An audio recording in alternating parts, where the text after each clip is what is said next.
Astaghfirullahaladzim. Bismillahirrahmanirrahim. Assalamualaikum warahmatullahi wabarakatuh.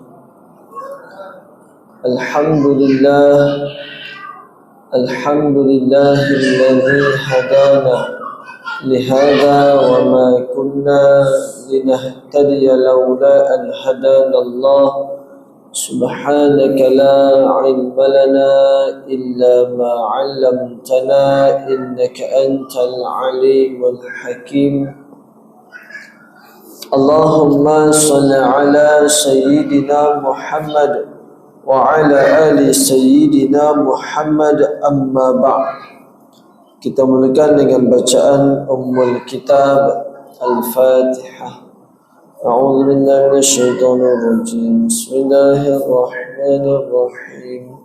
Alhamdulillahi rabbil alamin. Arrahmanir rahim. Maliki yaumiddin.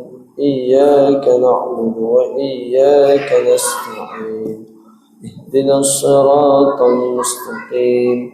Siratal ladzina an'amta 'alaihim ghairil maghdubi 'alaihim waladdallin.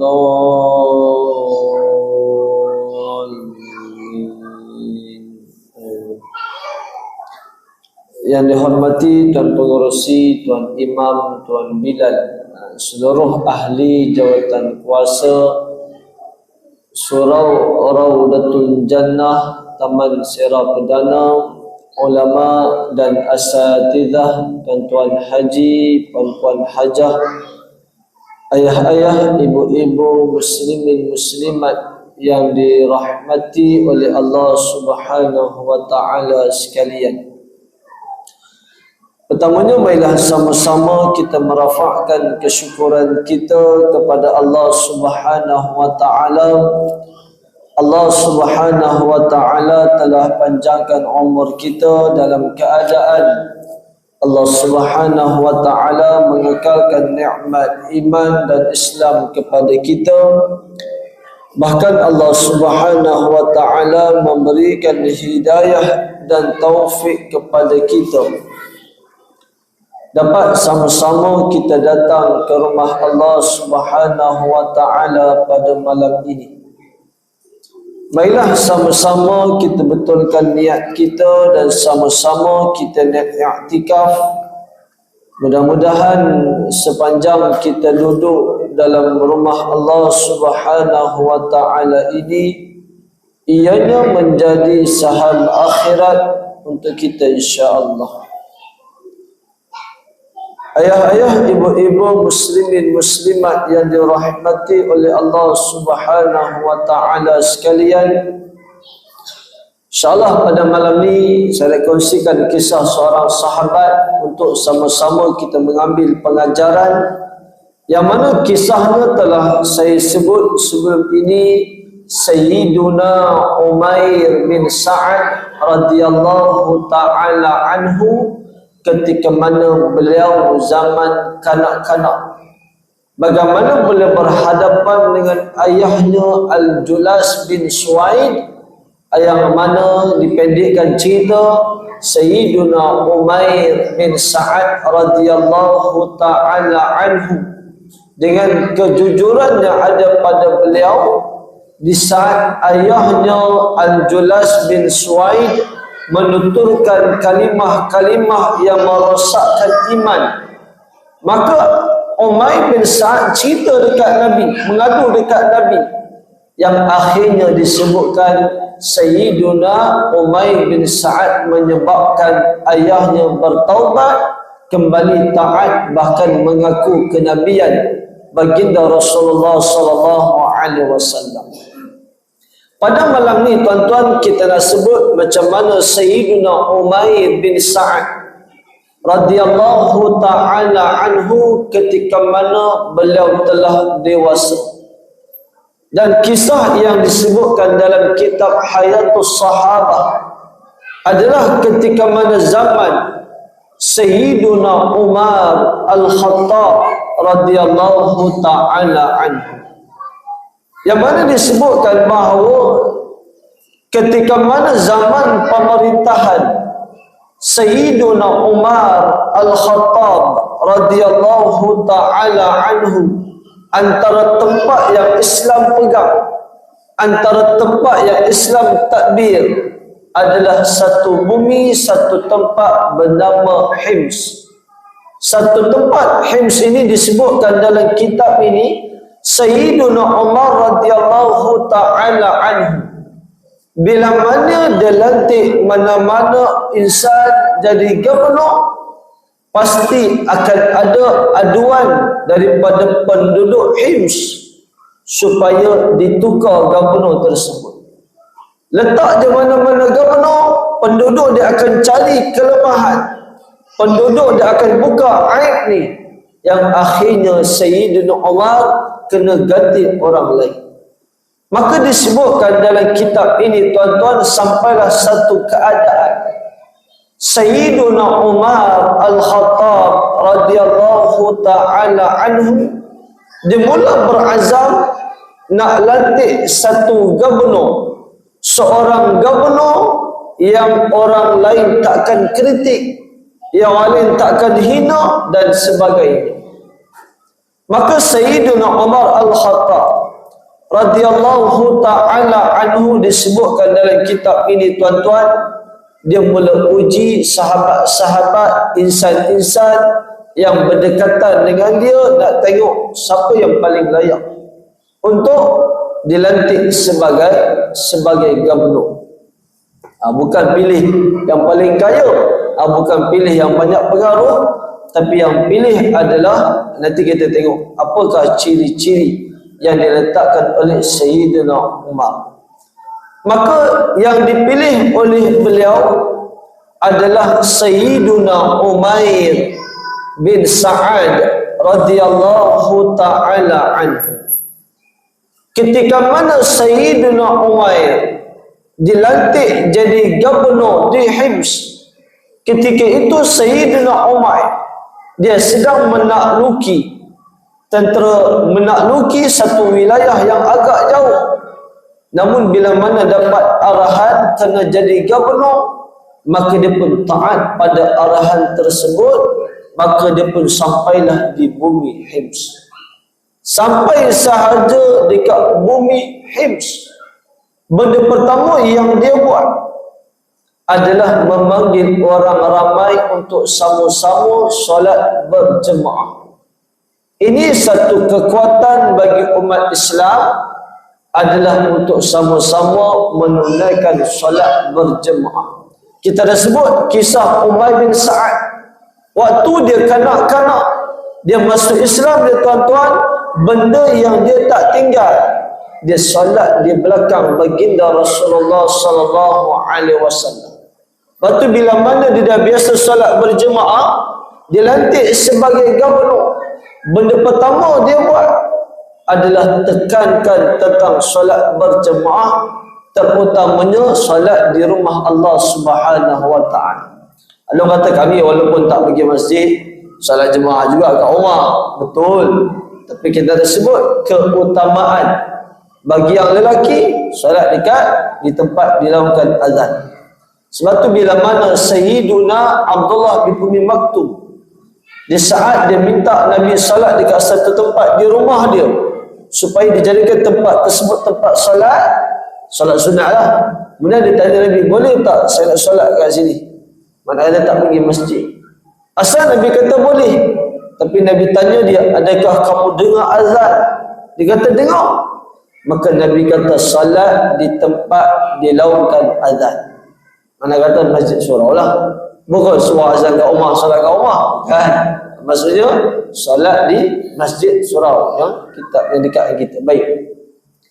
Maka bila mana habis solat, Sayyiduna Umair bin Sa'ad radhiyallahu ta'ala anhu memulakan ucapan dia dengan memuji Allah Subhanahu wa ta'ala, bersalawat ke atas Nabi.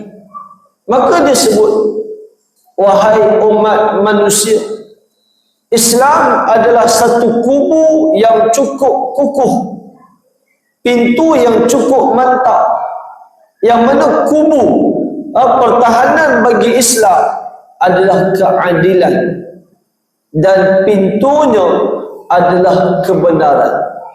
Apabila kubu dan pintu telah diroboh, maka larangan agama akan dianggap halal. Ini disebut benda utama yang bila mana sebut tentang Islam, dia adalah keadilan yang ditetapkan oleh Islam. Ini tuan-tuan yang disebutkan bahkan tentang kebenaran. Kata Umayy bin Sa'ad, kemantapan Islam dia bukan sekadar dengan sebatan tali cemeti, dia bukan sekadar membunuh dengan pedang, tapi bagaimana keadilan dalam syariat Islam. Kadang-kadang yang orang nampak bila mana orang sebut tentang potong tangan, bila mana disebut tentang sebatan, 100 sebatan, bila mana disebut tentang apa lagi, hukum-hukum yang telah ditetapkan oleh Allah Subhanahu wa taala, sebahagian orang nampak bahaya, takutnya. Yang paling utama dalam syariat Islam ini bagaimana keadilan yang dibawa oleh Islam. Ini kadang-kadang orang tak apa nampak. Sedangkan segala ketetapan yang telah ditetapkan oleh Allah Subhanahu wa taala, maka ia menunjukkan keadilan dalam Islam. Kalau berlaku satu kemalangan yang kalaulah disebut di zaman, tapi dia tak dapat bantu orang yang menjadi mangsa. Kalau contoh berlakunya pembunuhan,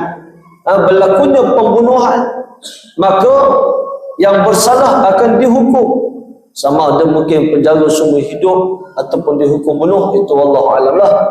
Tapi bagaimana dengan keluarga mangsa? Contoh yang dibunuh tu ayah dia, bagaimana nasib anak-anak dia? Ya, yang bersalah memang dah kena hukum, tapi bagaimana keluarga mangsa? Siapa nak belok? Maka disebutkan dalam Islam dia ada diat, membayar pampasan untuk apa? Untuk membantu keluarga mangsa. Ini salah satu yang disebutkan tentang bagaimana indahnya keadilan dalam Islam. Baik, maka bila mana dibagi pesanan, Sayyidina Umayy bin Sa'ad radhiyallahu ta'ala anhu, dia mentadbir, dia jadi gubernur di Hims setahun. Sepanjang setahun tersebut, dia langsung tak hantar sepucuk surat kepada Amirul Mukminin, dan dia juga tak ada langsung hantar 1 dirham ataupun 1 dinar daripada duit cukai kharaj, disebutkan duit cukai tanah. Dia tak ada lagi dekat Amirul Mukminin. Maka menyebabkan Sayyidina Umar Al-Khattab radhiyallahu ta'ala anhu, dia mula timbul sedikit curiga. Sebab biasanya mesti ada aduan daripada penduduk Hims tentang gubernur dia. Ni kali ni setahun tak ada aduan. Bukan sekadar tak ada aduan, bahkan Sayyidina Umayy langsung tak hantar apa-apa berita. Dan dia juga tak hantar duit kutipan, duit cukai, dia tak hantar. Maka mula timbul sedikit syak dalam diri Sayyidina Umar Al-Khattab radhiyallahu ta'ala. Dia kata apa? Aku pegang tidak ada yang maksum selain Nabi. Nak kata alim, ada ketika tetap dia akan buat salah. Nabi je maksum. Kita bukan Nabi. Kita tak lari daripada kesilapan. Maka Sayyidina Umar buat apa? Dia minta jurutulis dia tulis sepucuk surat, beritahu kepada Umayy bin Sa'ad. Bila mana dapat surat, cepat-cepat datang ke Hims dan bawa bersama kamu cukai tanah, kharaj, dan disebutkan bawa bersama dengan kamu dunia yang ada dengan kamu. Ini disebut. Maka Sayyidina Umayy bila mana dapat surat, bukanlah macam zaman sekarang senang WhatsApp je, call, datang. Zaman ni dia pakai surat. Maka bila mana Umayy bin Sa'ad dapat surat, dia pun ambil apa tuan-tuan, dia ambil bekas satu karung bekas untuk isi makanan, dan satu talam, dan satu bekas air. Ada 3. Satu macam beg makanan tu kan, satu lagi dia bawa talam, satu lagi bawa botol bekas air. Maka dan tangan kiri dia membawa tombak. Dia pun bertolak daripada Hims pergi ke Madinah. Maka tuan-tuan, bila mana sampai perjalanan yang cukup jauh, dia jalan kaki. Bila mana sampai nampak ketara perubahan diri dia, jalan jauh, mungkin letih, penat dan sebagainya. Kita naik kereta pun penat, apatah lagi kalau jalan kaki. Bayangkan tuan-tuan, bila mana dia sampai, Sayyidina Umar nampak wajah Umair bin Sa'ad ni nampak sangat penat, musafir yang jauh. Maka dia tanya kepada Umair bin Sa'ad. Sayyidina Umar tanya, apa yang terjadi kepada kamu? Nampak? Orang tu nampak letih sangat. Apa kata Umair bin Sa'ad? Tidak ada apa-apa. Aku memang macam ni. Kita kalau anda tanya macam tu, kita akan bagi alasan banyak. Mungkin nak rehat sehari ke apa. Tapi Umair bin Sa'ad dia kata apa? Tidak ada apa. Maka Sayyidina Umar Al-Khattab tanya dekat Sayyidina Umair, wahai Umair, adakah engkau bawa semua dunia yang aku minta engkau bawa? Kata Sayyidina Umair bin Sa'ad, ada. Bersama-sama dengan aku bawa 3 benda. Pertama, bekas makanan, karung yang berisi makanan. Yang kedua, talam yang aku guna untuk makan. Ada ketika aku guna untuk basuh baju. Dan yang ketiga, aku bawa botol bekas untuk isi air, sama ada untuk minum ataupun untuk ambil wuduk. Ini tuan-tuan, inilah yang dikatakan milik dia. Di saat dia jadi gubernur, yang dia kumpulkan apa? Tak ada apa-apa. Itulah barang milik dia. Maka Sayyidina Umar Al-Khattab radhiyallahu ta'ala sangat terkejut. Takkan gubernur macam ni? Dalam keadaan itulah yang dimiliki. Maka Sayyidina Umar tanya lagi, adakah kamu datang dengan jalan kaki? Kata dia, ya, aku datang dengan jalan kaki. Maka kata Sayyidina Umar, bukankah engkau ada kenderaan? Mana? Kenderaan rasmi. Mereka macam itulah. Kata Sayyidina Umair, mereka tidak berikan kepada aku, bahkan aku tidak minta. Ini bagaimana Umair bin Sa'ad radhiyallahu ta'ala anhu. Maka tuan-tuan, bukanlah kata pakai hapus semua kena rasmi. Tidak juga. Kan orang tak datang tempat kita, marah pula. Ini dah sebut dalam keadaan. Maka tuan-tuan, Sayyidina Umar Al-Khattab radhiyallahu ta'ala anhu, bagaimana cukai yang aku minta kamu bawa? Kamu tak pernah bagi kepada orang kata persekutuan, kan? Habis kat negeri je. Kau macam itulah. Maka tuan-tuan, kata Sayyidina Umair, bila mana aku berada di Hims, aku telah lantik orang-orang saleh. Mereka inilah yang ditugaskan mengumpul harta, mengumpul cukai haraj. Bila mana mereka kumpul, kami akan tengok di kalangan kami ada tak orang susah. Bila mana ada orang susah, maka kami akan agihkan. Dan sebab itu bila mana setiap kali kami dapat, kami agihkan. Dan sebab itu tidak ada baki yang kami tak hantar ke persekutuan. Ini tuan-tuan, mana kata bukan dia simpan masuk poket ke, masuk akaun sendiri, tidak. Tapi sebab telah diagihkan. Sebab tu tuan-tuan, kita kadang-kadang dengan media ni banyak orang suka hentam, kata apa punya pejabat zakat lah, orang susah pun tak tolong. Sedangkan kalau kita tengok banyak dah tolong, tapi sebab kita tak follow, kita duk follow benda-benda lain, kan? Kita tak follow macam mana page mungkin pejabat zakat dan sebagainya. Mula kita kata apalah tak buat kerja. Kita duk follow artis, kan? Gaya-gaya pejabat agama tak follow. Lepas tu dia mula kata apa ni, tak buat kerja, hati-hati. Hati-hati, tengok buat kerja tak buat kerja. Setiap benda memang ada kelebihan, kelemahan, tapi jangan kita main sembrono, kata tak buat kerja dan sebagainya. Macam ni, kata Umair bin Sa'ad, kenapa kami tak bagi dekat Amirul Mukminin? Kenapa tak hantar? Kerana kami menguruskan di tempat kami ramai yang susah. Sebab tu kalau kita tengok macam mana tentang ibadat korban, walaupun bukan nak suruh korban, lambat lagi, tapi nak bagi tahu kenapa diutamakan kita buat di tempat kita, bukan nak bagi tahu kita orang kaya, tapi supaya kita boleh bantu qaryah kita, supaya kita tahu orang susah di kalangan kita untuk kita bantu. Ini macam mana peranan masyarakat dalam membantu orang susah, terutama setempat kita. Bila mana dapat berita seperti itu, tuan-tuan, Sayyidina Umar yang tadi jadi timbul sikit curiga, akhirnya dia mula lega. Mana kata Sayyidina Umar ni bukan main-main, bukan dia songlak ke apa, tidak, tapi kejujuran dia yang menyebabkan penduduk Hims langsung tak buat aduan. Maka tuan-tuan, apa kata Sayyidina Umar? Wahai Umair, tambah lagi. Tambah apa? Bukan tambah elang, tambah lagi tempoh perkhidmatan. Dia bukan 5 tahun macam kita lah, dia tambah setahun. Dia tambah setahun. Maka kata Umair bin Sa'ad radhiyallahu ta'ala anhu, minta maaf, aku dah tak nak. Aku tak nak dah jawatan ni. Siapa pun yang ganti kamu wahai Umar, aku tetap tidak mahu sebagai gubernur lagi.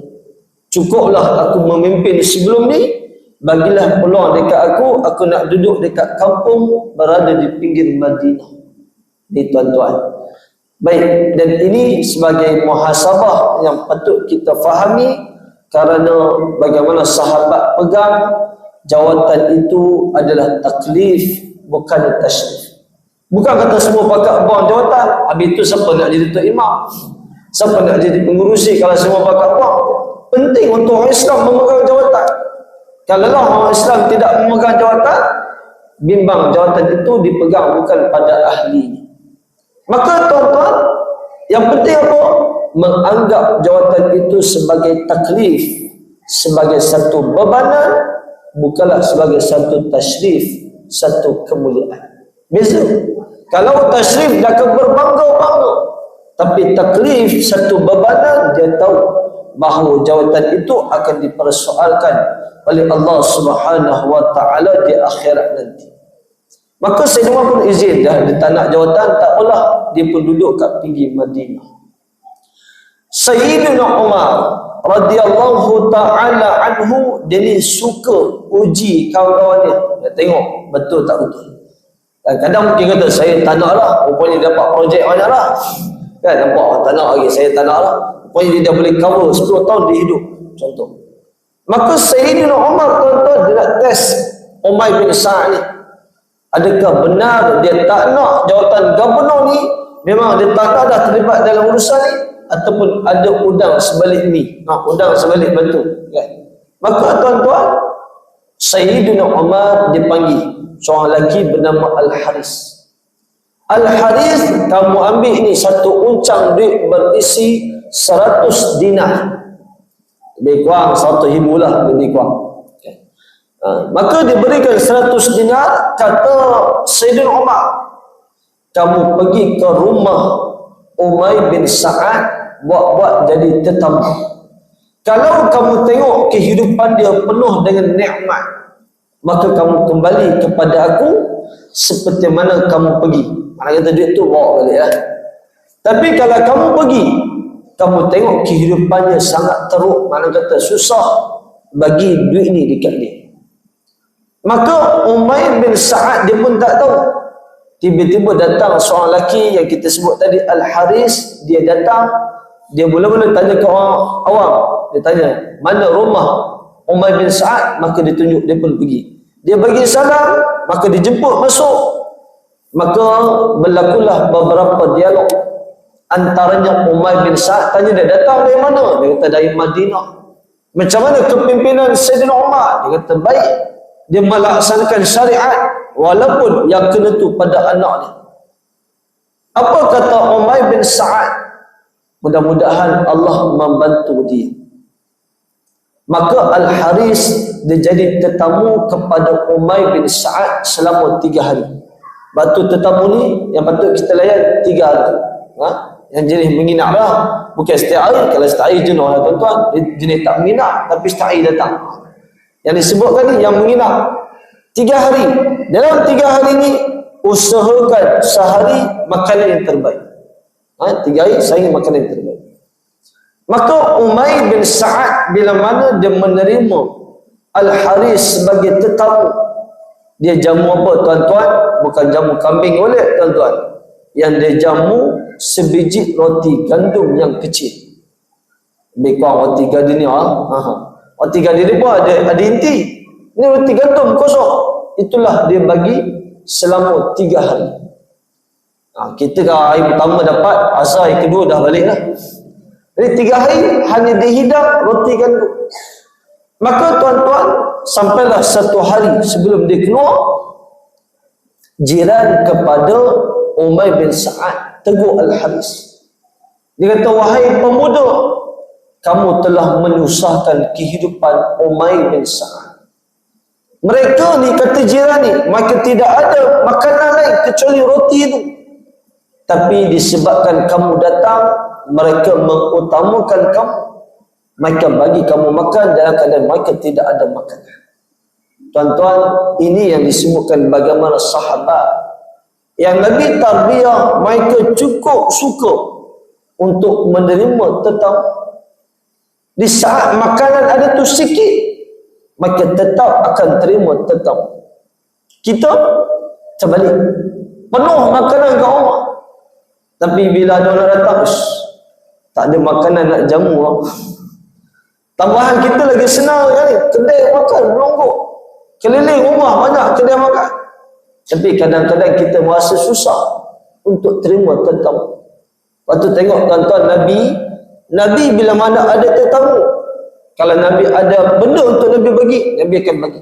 Kalau tak ada, Nabi akan offer dekat sahabat. Siapa-siapa nak terima dia sebagai tetamu. Tu Nabi kata, man kana yu'minu billahi wal yaumil akhir. Siapa beriman kepada Allah dan hari akhirat, falyukrim dhaifahu, muliakan tetamunya. Nak kata bila datang tetamu, bagi yang terbaik. Bukan bagi pula tengok makanan yang sedap-sedap kita simpan bawah tudung saji. Yang tak berapa sedap itulah bagi ke orang. Kan? Ni tuan-tuan, patut kita lain bagi yang terbaik. Maka disebutkan tuan-tuan, dan apa kata jiran dia ni? Mereka sanggup lapar semata-mata untuk menerima kamu. Wahai pemuda, pindahlah. Duduk rumah saya pun tak apa. Ini jiran yang baik. Dia tahu jiran dia susah. Bila tengok ada tetamu, dia kata apa? Kamu tak perlu susahkan dia. Kamu kalau sudi, duduk rumah saya pun tak. Ini tuan-tuan. Sebab tu, kalau tengok dalam kitab Al-Adabul Mufrad, Imam Al-Bukhari menyusun bab. Sebab Imam Bukhari ni, dia punya metod dia bukan sekadar hadis tu. Susunan bab tu ada sebab. Kalau tengok kitab Al-Adabul Mufrad, bermula dengan adab-adab anak dengan mak ayah. Kemudian mak ayah dengan anak-anak. Kemudian silaturahim secara umum. Selepas mana bab anak beranak ni, bab yang berikutnya, dia menyebut tentang adab dengan jiran. Nak beritahu tuan-tuan, jiran antara yang dititik beratkan untuk kita menjaga adab. Termasuklah pesanan Nabi tentang apa? Jangan sampai kita ni hidup, tidur dalam keadaan kenyang, dalam keadaan kita tahu jiran kita lapar. Tak tahu tu nombor 2. Yang maksud tahu ni apa? Kita tahu jiran kita susah. Mungkin kena berhenti kerja, mungkin suami dia meninggal, mungkin dia kena apa-apa. Kita tahu dia susah. Tapi kita boleh hidup dalam keadaan senang. Senang maknanya tak bantu dia. Hati-hati. Sebab tu bila sebut tentang jiran, dia benda yang perlu kita titik beratkan. Baik. Maka tuan-tuan, sebab tu jiran ni, dia memang peranan. Dia kata apa? Jiran saya susah, kamu duduk rumah saya. Ni hebat tuan-tuan, bagaimana tarbiyah Nabi kepada sahabat. Bila mana tengok keadaan macam tu, Al-Haris dia ingat pesanan Sayyidina Umar, kalau orang ni susah bagi duit 100 dinar. Dia pun ambil duit, dia kata nah ni, ini Sayyidina Umar yang bagi. Tuan-tuan, orang susah, bila mana dia dapat duit 100 dinar, Sayyidina Umar bagi. Kata Umair bin Sa'ad, bagi baliklah kat dia, bagi balik. Ni yang hidup tak cukup ni, dia boleh kata apa? Tak apalah, bagi balik dekat Sayyidina Umar. Kita yang dah cukup pun kadang-kadang nak minta ya? Dah cukup dah, cari juga. Bolehlah, kita kontim, cakap gaji saya macam ni, saya nak dapat bantuan ni. Tu tak dah cukup, boleh pula kelentong nak ambil bantuan lagi. Bayangkan tuan-tuan, sahabat di saat tak cukup, tapi mereka masih ada rasa cukup. Maka tuan-tuan disebutkan, di saat dia menolak duit tu, isteri dia, disebut dalam kitab ni, isteri dia kata, wahai suamiku, ambillah duit tu. Sebab apa? Kalau kamu tak perlu, kamu boleh bagi pada orang yang berhak di sekeliling kamu. Bukan isteri kata, tak apalah abang, kalau tak nak bagi saya boleh beli macam-macam. Tak. Isteri dia kata apa? Abang kalau tak nak, tak apa, banyak lagi yang nak sekeliling kita ni, yang kita boleh bagi. Ini peranan juga tuan-tuan, bagaimana isteri dia pun seorang sangat baik. Ingatkan apa? Orang-orang di sekeliling dia yang memerlukan. Al-Haris yang bawa duit tadi, dia tinggal, dia pun beredar. Bila mana dia beredar sampai bertemu Sayyidina Umar. Sayyidina Umar tanya, wahai Haris, macam mana keadaan Umair bin Sa'ad? Senang ke susah? Kata Al-Haris, dia ni hidup dalam keadaan susah. Maka kata Sayyidina Umar, macam mana duit yang aku bagi tadi? Aku dah bagi dah, kata Al-Haris. Sayyidina Umar tanya, apa dia buat dengan duit tu? Kata Al-Haris, aku tak tahu, tapi aku yakin dia takkan guna untuk manfaat dia. Maka Sayyidina Umar Al-Khattab radhiyallahu ta'ala anhu, dia kata apa? Aku tak puas dengan jawapan. Dia tulis sepucuk surat, wahai Umair, dapat sahaja surat ni, terus datang jumpa saya. Maka Sayyidina Umair bin Sa'ad radhiyallahu ta'ala anhu, bila mana dapat surat, dia cepat-cepat pergi jumpa Sayyidina Umar. Bertemu sahaja dengan Sayyidina Umar. Sayyidina Umar tanya dia, wahai Umair bin Sa'ad, kamu buat apa dengan duit yang aku bagi? Dia bukan mengungkit tuan-tuan, tapi Sayyidina Umar tak tahu sangat macam mana kehidupan Umair. Dia tanya, wahai Umair, duit yang kamu dapat 100 dinar tadi, kamu buat apa? Saja nak tahu, bukan nak mengungkit ni kan? Maka tuan-tuan, Sayyidina Umair dia tak jawab, dia enggan jawab, walaupun duit tu buat dengan jalan baik. Kita akan cerita panjang, duit tu saya bantu masjid, saya bantu apa lagi, tak boleh cerita dia buat apa duit. Kita bagi lalang untuk azan. Saya sambung sikit, habis waktu iqamah kita terus salat insya-Allah.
Baik, Allahumma shalli ala Muhammad.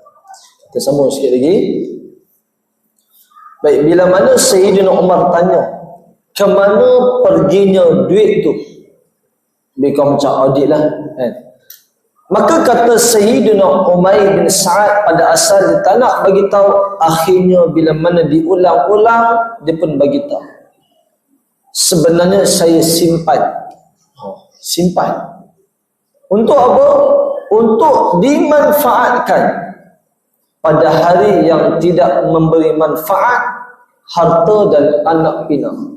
Yaumala yanfa'u malun wala banun, itu pada hari akhirat. Dengan cara apa? Dengan cara dia mengagihkan, diberikan kepada orang-orang yang susah. Di saat dia susah tadi, hanya makan roti gandum setiap hari. Di saat dia dapat duit, dia boleh pula fikir orang yang susah daripada dia. Ini yang Allah Subhanahu wa ta'ala, antara ayat yang Allah sebut bagaimana sifat orang-orang Ansar dalam surah Al-Hashr ayat yang ke-9. Allah sebut orang Ansar ini mereka kasih kepada orang berhijrah ke tempat mereka, yuhibbuna man hajar ilaihim, kasih, wala yajiduna fi sudurihim hajatan mimma utu, dan mereka tak berhajat terhadap apa yang mereka berikan kepada golongan muhajirin. Wa yu'siruna ala anfusihim, mereka mengutamakan golongan Ansar, golongan muhajirin berbanding diri mereka. Walau kana bihim khasasah, walaupun sebenarnya mereka memerlukan itu. Atau mereka pun susah, tapi mereka boleh melebihkan orang lain. Inilah termasuk Sayyiduna Umair bin Sa'ad radhiyallahu ta'ala anhu.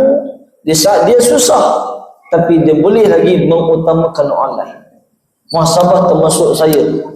Macam mana kehidupan kita yang dah Allah cukupkan keperluan kita, namun kita tidak memikirkan keperluan orang lain. Di saat kita dah ada, tapi kita tetap nak ambil hak orang lain. Sedangkan inilah tuan-tuan, hilangnya rasa cukup dalam diri kita. Maka Sayyidina Umar Al-Khattab radhiyallahu ta'ala anhu, dia kata apa? Aku bersaksi, kamulah orang yang melebihkan orang lain di saat kamu memerlukan. Maka Sayyidina Umar bagi hadiah, iaitu diberi 60 cupak makanan bersama 2 helai baju. Kata Sayyidina Umair, 60 cupak ni aku tak ambil. Sebab apa? Aku dah ada dah makanan. Aku tinggalkan 2 cupak gandum, dan aku yakin Allah Subhanahu wa ta'ala akan bagi rezeki lain kepada aku. Ni tuan-tuan, suatu kadang-kadang kita risau pada satu benda yang Allah telah jamin untuk kita. Tapi kita tidak risau di saat tentang nasib kita di akhirat nanti. Kadang-kadang kita terlalu sibuk memikirkan satu benda yang Allah telah jaminkan untuk kita. Bukanlah kata pakat tak pergi kerja, tidak. Tapi kerisauan itu yang kadang-kadang sampai tahap kita mula cinta kepada dunia, yang kita lupa pada hari akhirat. Yang itu lebih utama untuk kita fikir nasib kita dekat akhirat. Itu kita tak risau. Kita banyak risau benda yang dah confirm kita dapat. Yang tak confirm ni kita tak risau. Maka tuan-tuan, bila mana dia tolak, cuma dia kata aku ambil 2 helai pakaian. Sebab apa? Kerana disebut dalam kitab ini, kerana isteri aku pakaiannya telah lusuh hampir-hampir menampakkan aurat. Dan ini menunjukkan tuan-tuan, punyalah maka pakai pakaian tersebut sampai tahap lusuh. Bukanlah kita suruh pakai pakaian lusuh, tidak. Tapi nak menunjukkan kenapa dia ambil, semata-mata nak jaga aurat. Sebab tu pakaian fungsinya adalah untuk menutup aurat, bukan menampakkan aurat. Pakaian itu untuk menjaga maruah, bukan menjual maruah. Orang banyak pakai tapi nak tunjuk. Sedangkan pakaian untuk kita jaga maruah kita, terutama anak-anak kita, isteri kita, kan yang perempuan, kita kena fahamkan bahawa pakaian itu adalah untuk menjaga maruah, bukannya untuk mempamerkan maruah. Bukan supaya orang pandang lagi orang tengok. Dia kata kalau orang tengok macam mana. Sedangkan pakaian itu untuk menutup aurat, supaya orang tak nampak, bukan orang tak nampak, supaya dijaga maruah kita. Tapi yang berlaku adalah terbalik. Maka tuan-tuan, Sayyiduna Umar Al-Khattab radhiyallahu ta'ala anhu, bila mana itu ucapannya, maka dia hadiahkan 2 pakaian. Selepas pertemuan tersebut, tidak lama selepas itu, Sayyidina Umair bin Sa'ad radhiyallahu ta'ala anhu akhirnya meninggal dunia atas kerinduannya kepada baginda Rasulullah sallallahu alaihi wasallam. Sebab itu kata Sayyidina Umar bahawa Sayyidina Umair bin Sa'ad radhiyallahu ta'ala anhu, dialah orang yang akan aku minta tolong dalam menguruskan urusan orang-orang Islam atas kejujuran yang ada pada diri beliau. Jadi mudah-mudahan sedikit kisah tentang Umair bin Sa'ad ini bagi pengajaran kepada kita. Saya minta maaf banyak-banyak atas salah silap, kekurangan dan sebagainya. Mudah-mudahan Allah merahmati pertemuan kita. Ma asabaka min hasanah fa min Allah wa ma asabaka min sayyi'at fa min nafsi wa astaghfirullahal azim li wa lakum. Wassalamualaikum warahmatullahi ta'ala wabarakatuh. Bismillahirrahmanirrahim. Alhamdulillahi rabbil alamin. Wassalatu wassalamu ala ashrafil anbiya'i wal mursalin wa ala alihi wa sahbihi ajma'in.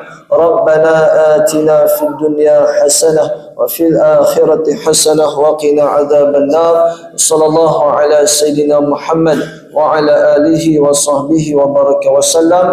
Alhamdulillahi rabbil alamin. Taqabbalallahu minna wa minkum. Tangguh dengan kafaratul majlis dan surah Al-Asr. Bismillahirrahmanirrahim.